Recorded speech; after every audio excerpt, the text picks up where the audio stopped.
In this module, we're going to take a look at the practicalities of setting up our corner weight scales, and there is no rocket science involved in this step. However, there are a few intricacies that we do need to keep in mind in order to make sure we get the best possible results, as well as consistency when we are corner weighting our cars from one session to the next. Now, this step naturally flows on from our last step where we established and set up our flat patch. The two really go hand in hand together.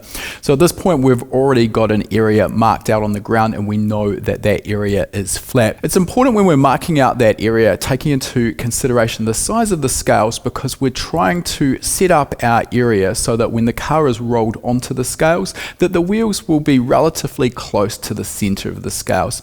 Now, we don't have to be millimeter perfect here. There's definitely some room for error, but we're not going to get the best results if we've got the wheel set up with the tyre right on one edge of our corner weight scales. While the scales are relatively robust, they're obviously a precision piece of measuring equipment and they need to be treated with care. For this reason, most scales will come in a robust carry case, as we can see here. Our first step, of course, is to remove the scales out of the case.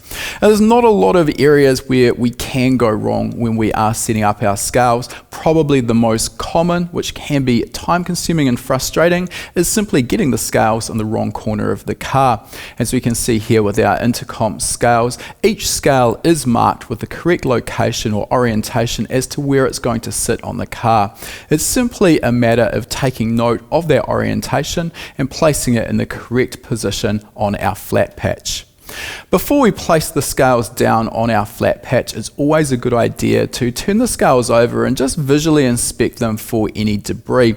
It only takes a small amount of debris, rubber buildup, or even small stones to cause our scales to sit unevenly on our flat patch and rock. This will cause point loading, which again can affect the accuracy and repeatability of our measurements. Once we've got our scales in location, it's also a good idea to check the surface of the scales for level. Now, we can do this with our digital camber gauge, or alternatively we can use a simple bubble gauge such as a builder's level. If we've completed the last step with our flat patch set up correctly, then by default our scales should be level, but it's always a good idea to check. And when we're doing this, we want to check in both orientations, front to back and side to side, to ensure that the scales are in fact level. If they aren't, we can use a non-compressible packer such as our vinyl tiles that we talked about in our last module to even the scales out and make sure that the weighing surface is in fact sitting perfectly level. In our case, the scales that we are using are the Intercomp SW650 wireless scales, so there's obviously no wires running between the individual scales and the hand controller or unit where we're going to be viewing our measurements. In the case of a wired scale setup, we are also going to need to connect the wires to that hand controller. Again, making sure that our orientation of the individual wires is running to the correct scale and the correct location on the controller. Once we've done this, we can then turn our scales on and we can turn on our controller. With our Intercomp system, we've got the option of using different setups. Essentially, it's displaying the same information. Ultimately, we do only have the scales measuring the four corner weights. However, the different setups will, by default, display different percentage data, which can be useful for a particular job. In our instance, we're going to choose option 3, which is for road race. This is the one we'd be using if we're setting up a road race or circuit car. Ideally, when we've turned the scales on, we should see all four sitting at 0. However, in this case, we can see we've got one of our scales is turned off. This makes it quick and easy to highlight which of those scales has a problem, and we can address that, get everything up and running. If it turns out that we've got one of the scales that is not reading 0, such as the case here, we can use the 0 function on the controller to 0 either an individual scale or alternatively all four scales together.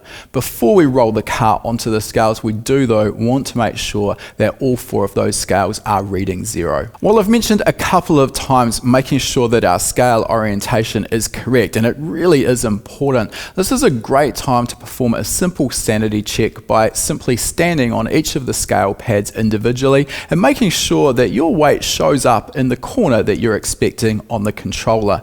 Just doing this simple task before getting the car onto the scales can save a lot of time and frustration when we actually start making adjustments to the car. Now that we've got to this point, we can actually get the car up onto the scales. Now, for the purposes of doing this, we're obviously going to need to remove those front scales temporarily, roll the car into position, place our scales back and then our ramps, and we can simply drive the car or push the car up onto the ramps, again making sure that the car is loaded as close to the center of the scales as possible. Before taking any measurements, we want to make sure that the steering wheel is centered, and we want to make sure that we've got the handbrake on so that there's no danger of the car rolling off the scales accidentally. Now we can take a look at our corner weight readings, and while every scale system will be slightly different, predominantly they're all doing the same thing. Here we can see each individual corner weight being displayed, and the Intercomp system automatically totals these and gives us an overall weight. In this case it's being displayed in kilograms, but if you prefer you can choose to display this in pounds. While of course we can use a calculator to quickly calculate aspects such as our left weight percentage or our cross weight percentage, the Intercomp system does this automatically for us. Using the 4 buttons around the outside of the controller, we can choose which weights we want to add together. If we want to display our left weight, we can do this by selecting the left front and the left rear wheel. We'll then add these together and display the total left weight as well as the percentage of the total weight.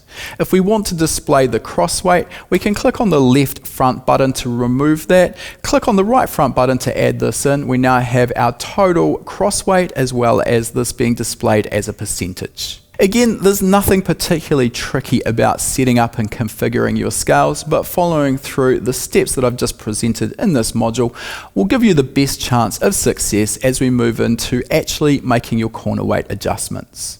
That was just one of the lessons from our practical corner weighting course. If you want to learn how to optimize the handling and balance of your race car, then this course is going to be perfect for you. You'll learn how corner weight affects the balance of your car and what equipment you'll need to be able to measure and make adjustments to the corner weights. You'll learn how to analyze the handling balance at the track so you know what's wrong and what changes need to be made. You'll then learn how to set up a flat patch to work from so that you can be confident that your corner weight measurements are accurate and repeatable. Finally, you'll learn a simple 6-step process that you can apply to optimizing the corner weights on any car. This will ensure you get the right results without overlooking any critical steps. To learn more, click the link in the description.